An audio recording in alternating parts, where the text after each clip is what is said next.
Meet the Mets. Meet the Mets. Step right up and meet the Mets. Bring your kids and bring your wife. Guaranteed to have the time of your life. Because the Mets are really sucking the ball, knocking those home runs over the wall.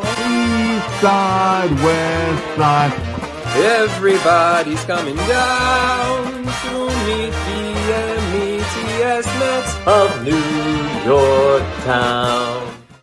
And welcome to episode 1 of Meet the Mets. It is a thrill to have our very first guest ever on Meet the Mets, the man who spent 4.5 seasons in the orange and blue. He posted a 3.34 ERA, had a 22-14 record in 285 appearances.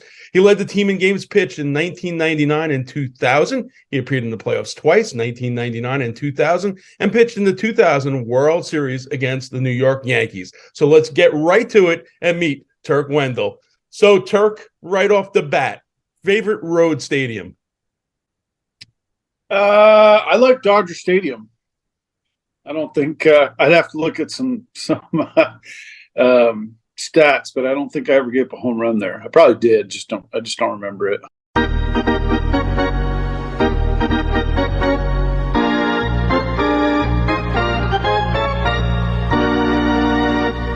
Favorite road restaurant?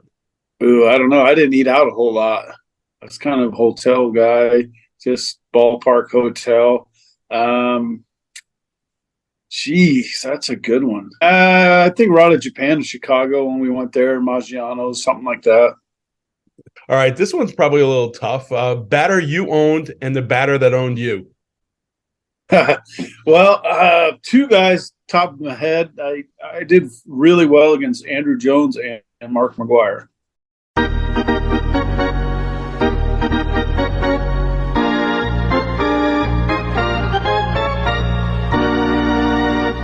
And who's the guy who owned you? I only faced him twice, and he hit 2 dingers off me. Shea Hillenbrand. Really? Wow. Yeah. I saw him, I don't know, probably a week or two after. Or no, I don't know what it was. Maybe it was at the end of the road trip. We were flying out, and he was with the Diamondbacks. And we were at the same private place to board your plane, the charter flights and all that. And I looked at him like, dude, what are you thinking? My kids need to eat too. Let's go here.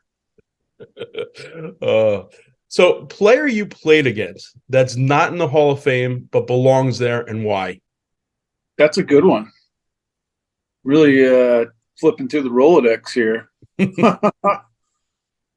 Oh, golly. And I can think of a couple of players that I think should be in the Hall of Fame that aren't, but then I didn't play with them. They're a little before my time. Jeff Reardon from my hometown. Great guy, stats. I mean, he was one of the most dominant closers in his era for sure. But John Olerud.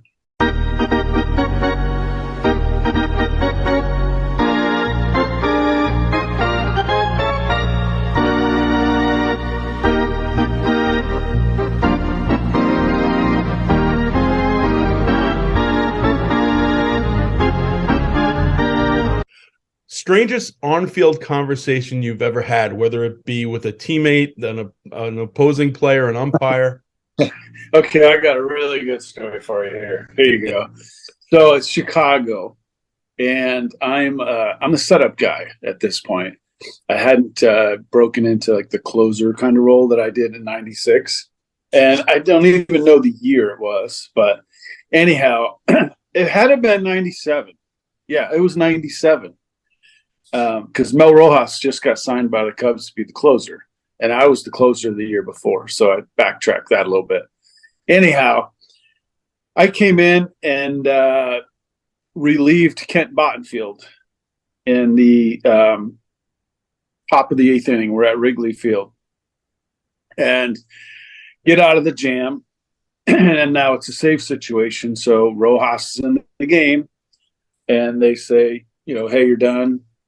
Rojas in the game. Okay, did my job.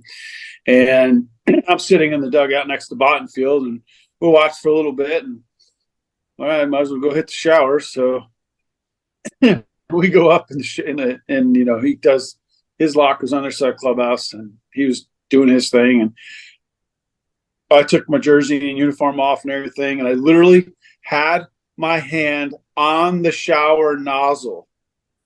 And all I hear is, where in the hell is Turk? He's going to hit. Well, I guess we got into this rally, and now it wasn't going to be a safe situation anymore. So I'm freaked out, right? All I got shower shoes on.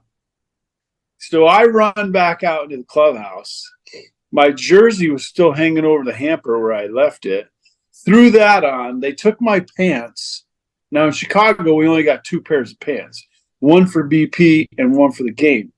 Well, my BP ones weren't hung up yet, and my game ones were already thrown out into the wash.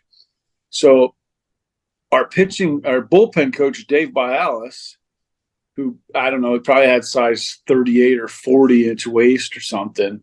His locker was right next to mine.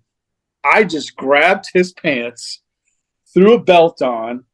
All I have on is spikes, pants, a jersey top, and my hat. That's it.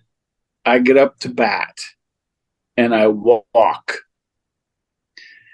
So now I'm on first base. I get stranded on the base paths. Now I'm going to get safe. So I go out there the next inning.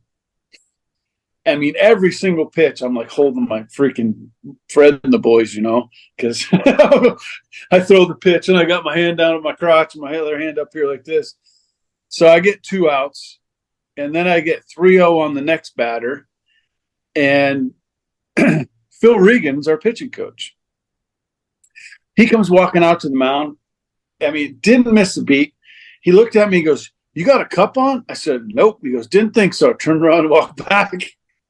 So I finished the inning, got the save, and was telling some of the guys about what the heck happened. And our bullpen coach was standing there, Dave Bialis, and he goes, "I'm never going to wear those pants again, am I?" I go, "Nope, they're mine now, buddy." So I finished the season with these big until I got traded to the Mets with these baggy pants. Oh, that is awesome. All right. Day game or night game? Which do you prefer and why? I didn't mind either one. I just love playing baseball. It didn't matter what time of the day it was, but I kind of liked day games because you could kind of, it's like you have a normal life, and you go to dinner, you can hang out, watch a movie or something like that. Somewhat of a normal life. Favorite pregame meal or pregame ritual or superstition? Well, I didn't eat a whole lot before games. My theory was a hungry tiger is way more vicious than a full one. And I remember Brian Bohanna is the only player I ever seen eat a hot dog starting pitching on the mound. Yeah, in between innings, he ate a hot dog. And I just sat there going, I never wanted to feel bloated or burp up food or something like that. I would usually do a protein shake after I got done with my pregame running. I ran long distance every day, but sometimes they had sushi in the clubhouse. Mr. Yoshi from Damara and Great Neck would bring us sushi. So I'd have a couple pieces of sushi or maybe half a tuna fish sandwich. Most embarrassing moment in baseball? Again, going back to the Cubs and Dave Bialis. So when I was closer in 96, I kind of had a little routine ritual, and I would usually go to the bathroom in about the 5th inning. So we're in Dodger Stadium, and the bathroom is, kind of kitty corner from the grandstands there in right field. If you open the door, you're looking right up into the bleachers. So anyway, I tell her, "Hey, I'm going to the bathroom," just so they'll know where I am in case something happens or they need me for whatever reason. And so I'm sitting there doing my thing on the throne, and Bialis opens the door wide open, and the whole grandstands look over and see me sitting there on the toilet. So I just kind of gave him a little wave. Oh, man. So if you had a time machine, could go back to any era of baseball and face one batter, who would it be and why?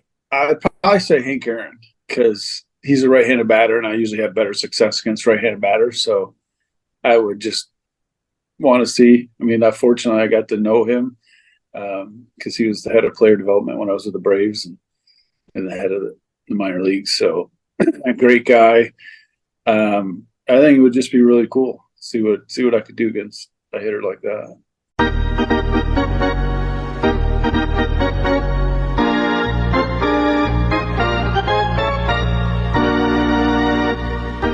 Best baseball movie and why? I really love The Natural. I just like the storyline of it. And I liked Bull Durham too, and mostly because it was funny, and I actually got to play for the Durham Bulls right after the movie came out, so it was pretty cool.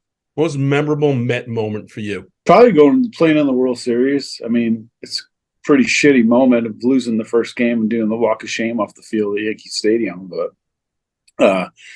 just being there and soaking that all in and just icing on the cake after being able to play and put on a big league uniform every day, play in the big leagues and getting to the World Series. And, there's always a lot of the woulda, shoulda, coulda guys out there saying if we win game one, if Timo runs, all this, you can replay all that stuff Monday morning quarterback all you want. But,